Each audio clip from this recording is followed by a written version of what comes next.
Indian and Chinese armies have held talks at the level of lieutenant generals today in their first high-level attempt to resolve the month-long boundary standoff in eastern Ladakh.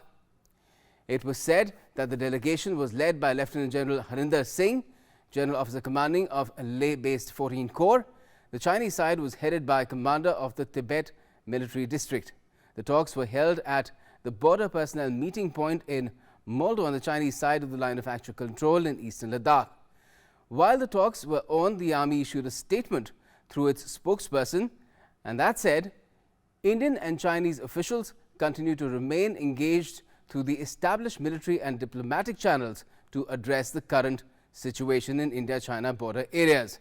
Sources said a Lieutenant General level meeting took place after 12 rounds of local commander level talks and 3 rounds of major general level discussions. The high-level military dialogue took place a day after the two countries held diplomatic talks. Both sides agreed to handle their differences through peaceful discussions while respecting each other's sensitivities and concerns during the Joint Secretary level video link exchange.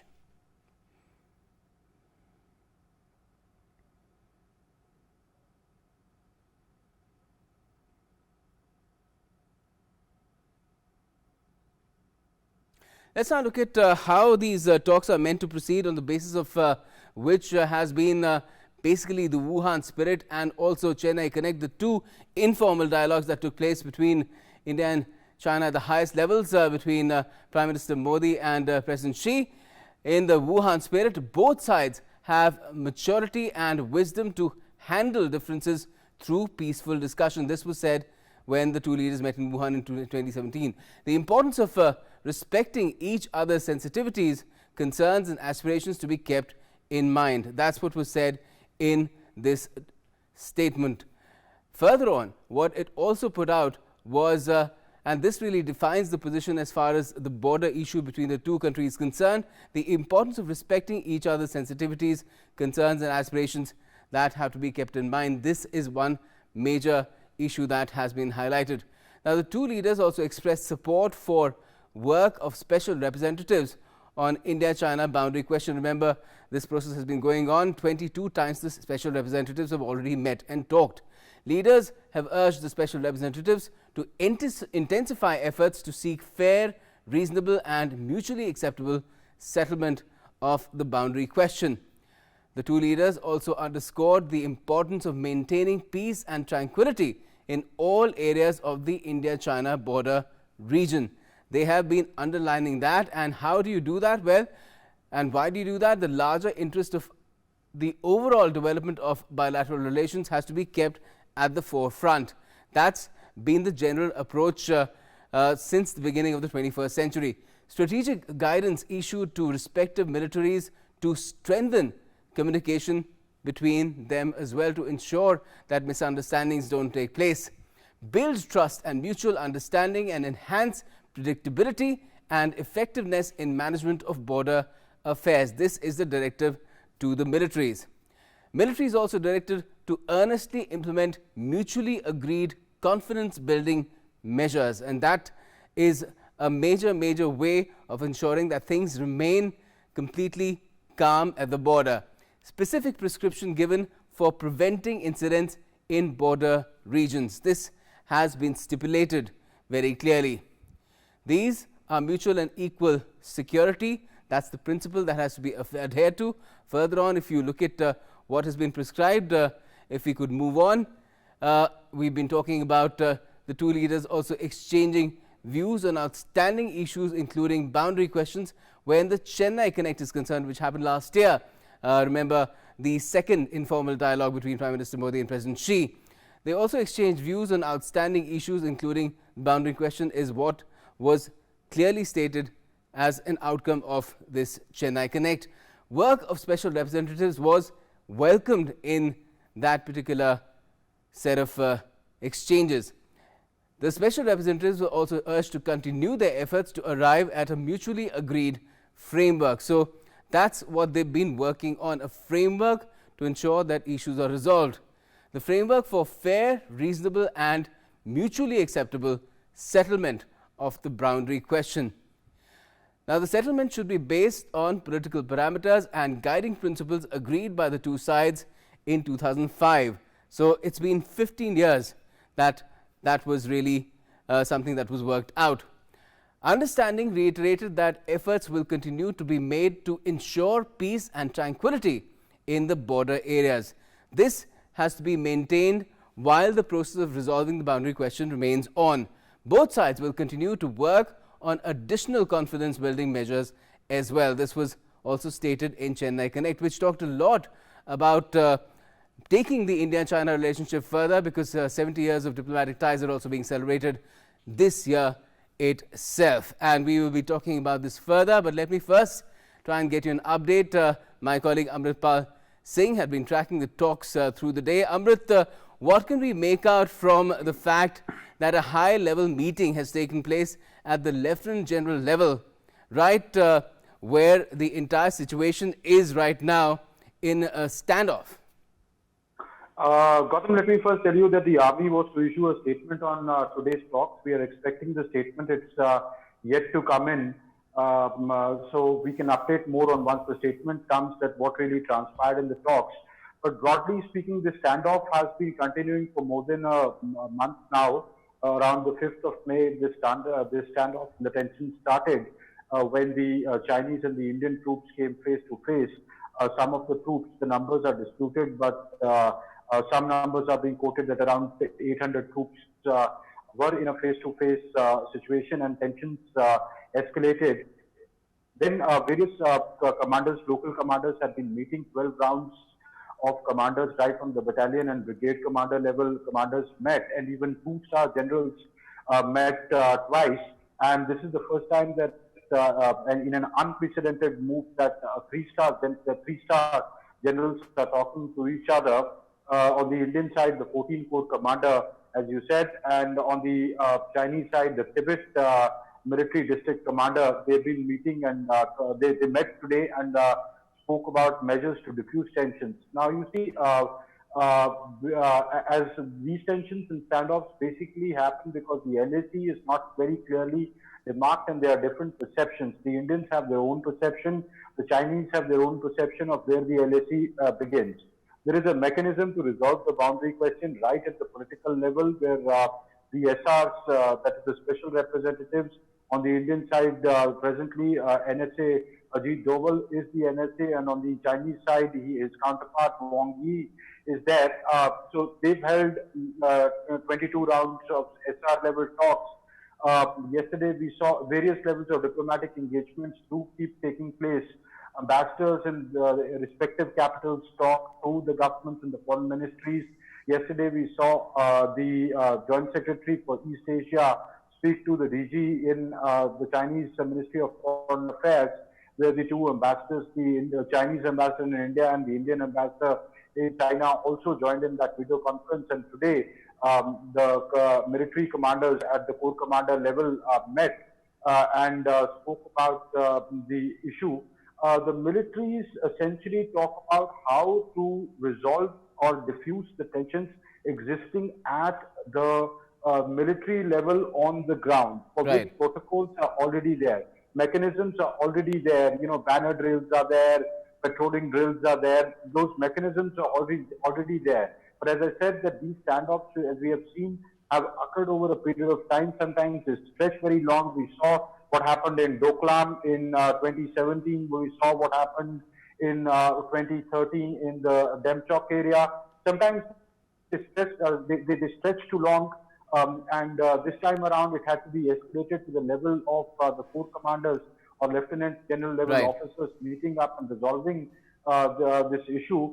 So once the army issues a statement, we will exactly know what transpired. But we broadly know that the two sides would have reiterated their positions in that one agreed that in the Wuhan spirit and the Chennai Connect and the guiding principles that exist for the engagement of the two countries, that the tensions should be diffused. Patrol drills should happen in the manner already chalked out. Banner drills should happen in those manners, and face-to-face standoffs should be avoided. Yes. And armies, if have transgressed any positions, should retreat to their previous positions. India would be particularly stressing Well, for that that to happen, status Amrit, quo ante. first of all, any sort of a transgression has to be accepted by the side which is being, alleged to have transgressed. Now, how reasonable it is to expect, the militaries agree to that or come to sort of an agreement on any question of boundary and territory, because it suggests that the militaries are there to protect those boundaries and to assert their position there. So perhaps a political solution might be required. That's right. On the boundary question, there has to be a political or a diplomatic solution. But there are mechanisms in place on the ground for troops to patrol. There is the LAC. Yes, there are different perceptions. Both the PLA and the Indian Army realize that. There are mechanisms put in place to diffuse any kind of standoffs. That if a patrolling party does, of a particular army does patrolling, they retreat to their positions. If there is any aggressive posturing happening, that should be stopped. And India, I think, at this meeting would have stressed that status quo ante should be made. Aggressive posturing should be stopped, and mechanisms already put in place to see that patrols don't come face to face. Troops don't come face to face.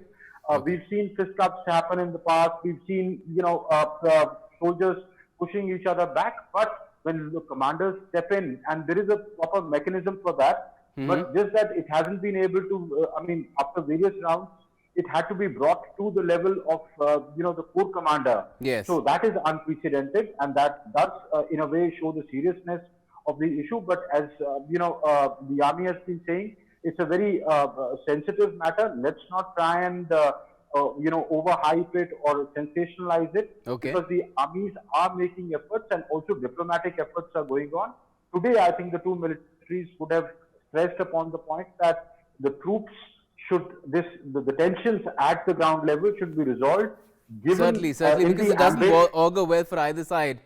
Considering the challenges that both face in the prevailing global situation, even if you don't consider the COVID-19 situation, even otherwise, it's fairly daunting, the task that lies ahead. Thanks a lot for joining us for the moment, Amritpal Singh.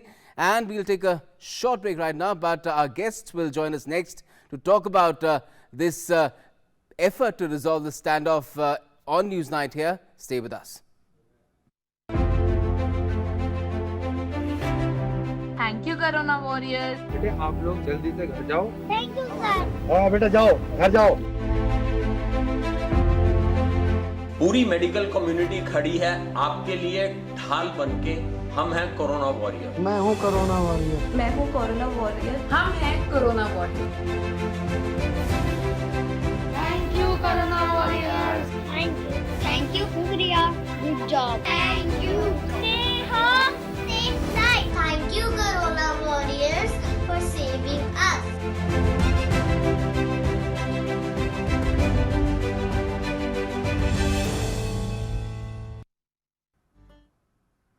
Welcome back. You're watching Newsnight, and as we await a statement from the Indian Army about the talks that have been held at the high level of Lieutenant Generals to resolve the standoff at the border, the Eastern Ladakh border with China. Let's turn to our in focus tonight. Well, that is India-China armies hold border standoff talks, and to talk about it, we have Lieutenant General Syed Ata Hasnain, retired former military secretary of the Indian Army and GOC 15 Corps, and also Pinak Ranjan Chakrabarti, former secretary ER of the Ministry of External Affairs. Good evening to you both. General Hasnain, if I could come to you first, the talks have been held. We're still to hear from the Indian side what was the outcome, but as we await that, in terms of how it's been taken to the high level now, with Lieutenant Generals talking about it, what sort of prospects do you see as far as resolution is concerned?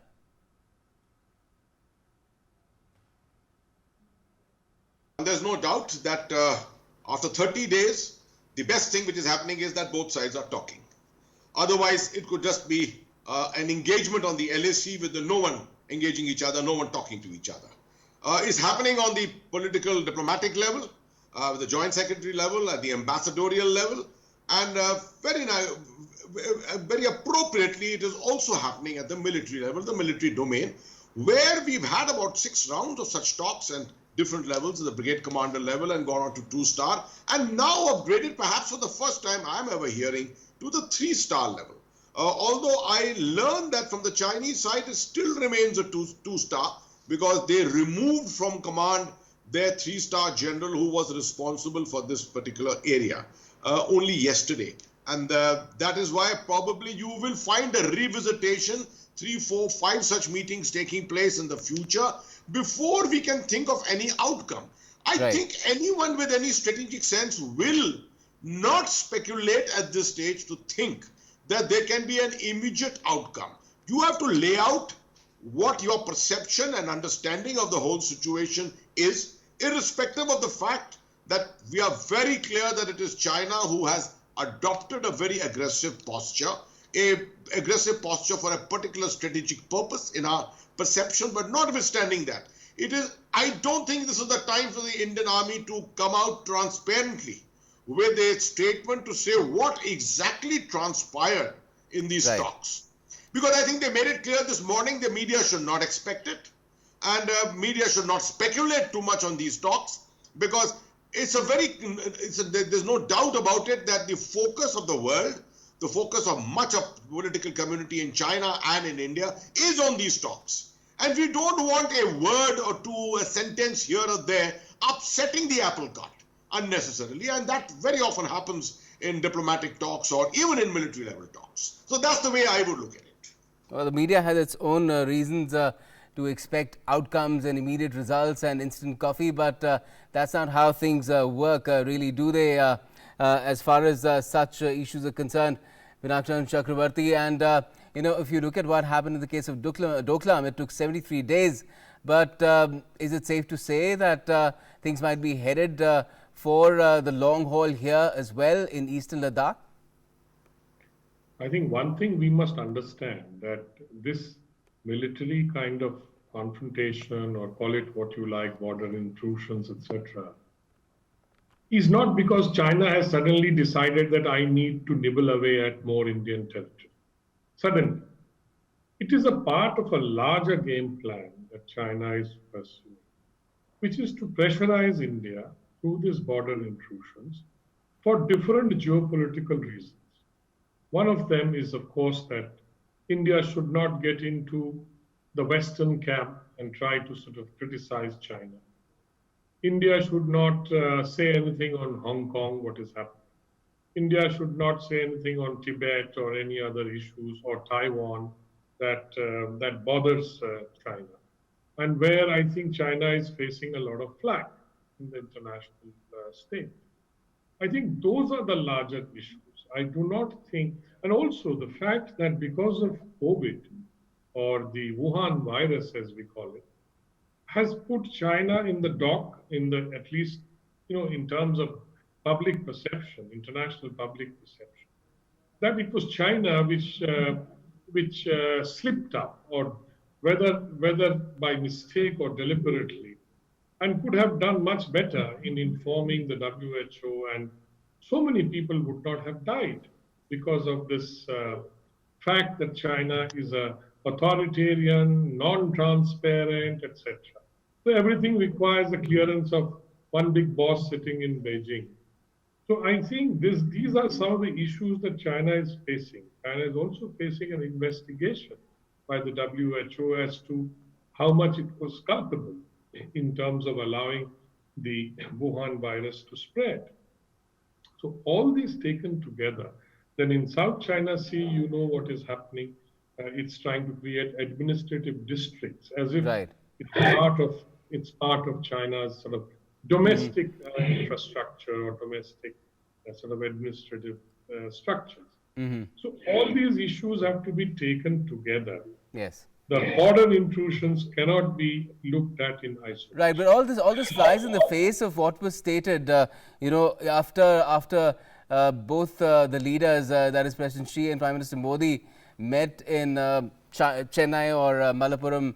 If you go into specifics, last year itself in and it's not too much in the past, because there it was being talked that 2020 will be a great year for India and China relations. 70 years of diplomatic ties, so many things were in the pipeline to have grand celebrations and further bring India and China together in every possible way. But General Hasnain, that is also supposed to be happening with our armed forces, and there are mechanisms and protocols in place for that. Why do you think these haven't worked in this particular case, in this instance in Eastern Ladakh?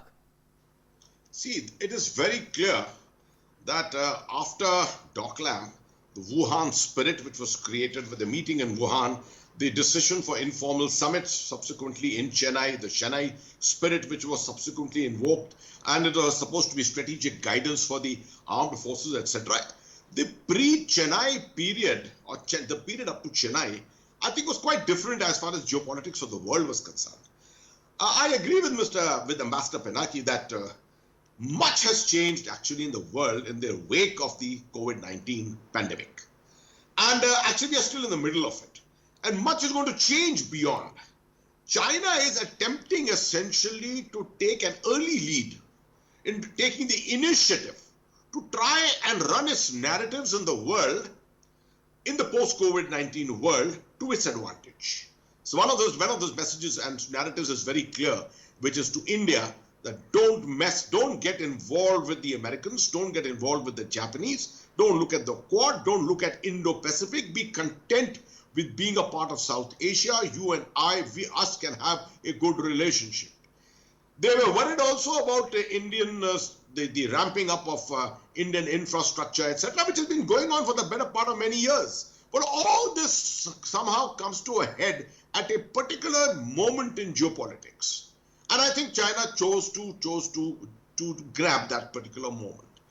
And I think that essentially not looking at war fighting in any way is not going to be of any benefit to China. What it is essentially doing is posturing and conveying a strong strategic message to India and through India to the rest of the world. Ambassador Pinaki already quoted to you the aspect of Taiwan, Tibet, Hong Kong, South China Sea, relations with Australia, different countries around the world, the trade talks with the United States. So geopolitics has come into it. A lot of change has taken place in the post-COVID-19 world, and China decided to use this opportunity to somehow play out its narrative. I suspect that these talks will go on for some time. You cannot expect some kind of a resolution immediately. Doklam took 72 days. This may take even longer.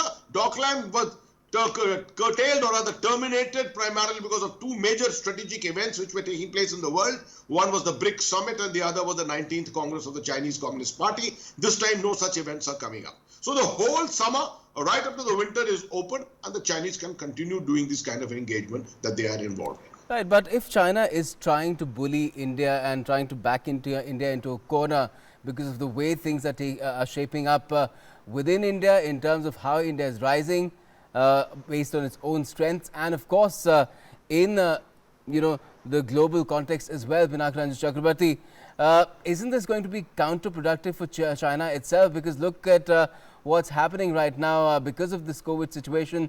Companies are considering moving to India from China. We have a situation where people in India have been talking about Atmanirbhar Bharat. The PM initiated that, and a lot of things then could really work against China. So doesn't it need to sort of rethink its approach? I think China is not in a mood to rethink, and they are in fact issuing further threats. The Global Times has said that if India goes to the meeting of the G7, as you know, India has been invited to attend, then India would be playing with fire.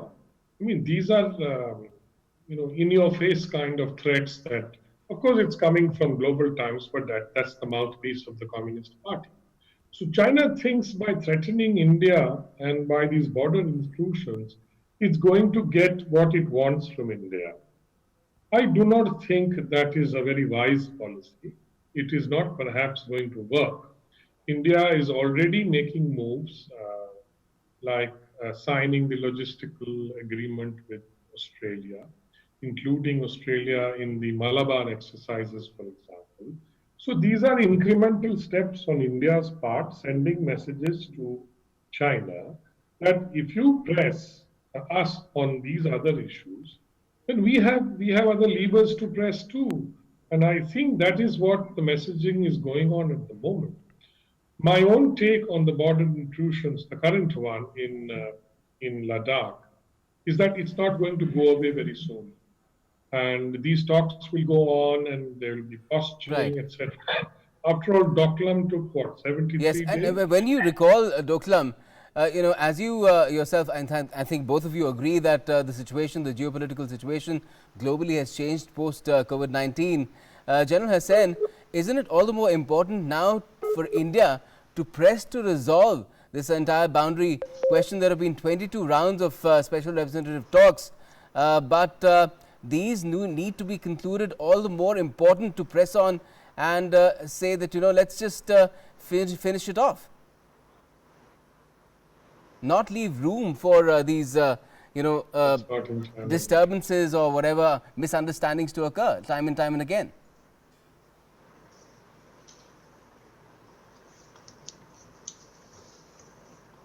General Hussain? Sorry, could you repeat that question because there was a temporary technical break? I just could not wanted get to your ask question. you that doesn't it then become all the more important at this juncture to resolve the boundary issue once and for all?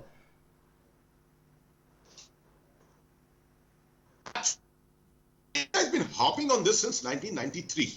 This whole issue of perceptions of the line of actual control are actually, they favor China. One aspect which is an old narrative and very well understood and has been played out from time to time is the fact that China always wants to keep India pegged to the Himalayas. The continental threats on the Himalayan 4,000 kilometer long border, that somehow unnerves, or somehow in their perception, Chinese perception, it seems that they think it unnerves India. And that therefore we are always looking for no loss of territory and things like that. While actually the threat to China, the perceived threats of China to China really lie in the maritime zone in the Indian Ocean, through which all its energy resources and all its container traffic flows. Now, this is something that has been considered and thought out by strategic analysts for many, many years now. And we always consider that China will not wish to resolve the LAC or resolve the border issue. Because if it comes to even resolving the LAC and delineating and demarcating an LAC on ground and on map, it will mean that there is a line on which both the armies are halted. It may be eyeball to eyeball or otherwise, but they are there. And then the question of transgressions does not evolve. So it's for this reason that China continues to play the issue of the LAC and the border and will not wish to resolve it. I don't think we are looking at a resolution of the border anytime in the future. What would you have to say to that, Pinakran Chakrabarti? Well, I couldn't hear him, but my sense is that, to go back to your question as to whether this is a good time to solve the border issue, I don't think China is interested in solving the border issue. It gives them this kind of leverage that you are seeing today. And as far as China is concerned, that unless it has reached a stage where it has become the global hegemon and can dictate terms to India, it will not solve the sort of border problem. And because it will become so powerful by then, supposedly, and India will not be as powerful as China, then India will submit to the terms dictated by China. So I think, and it also gives them the opportunity to create such incidents for leverage on other issues, as I have said, Yes. on other geopolitical issues. China has no interest in solving this border problem. It wants to keep this hanging so that it can keep pressurizing India on the border issue for other gains in other domains, so that India doesn't do this or India doesn't do that, etc. So this is how I look at it. And I think that is what many people, of course, think that is China's game plan. Well, the entire objective would then be to pursue our own national interest, and that at this point of time indicates and suggests that not only do we need to work out what's happening at the boundary at this point of time, but we need to give as much emphasis as we can perhaps to resolving this festering issue for decades of the unresolved border with China. How that happens, when that happens, we'll have to wait and see. First up, we have to wait and see as to what has happened in terms of these talks that have taken place between the Lieutenant Generals as well. Thank you for joining us for the moment this evening, both of you gentlemen.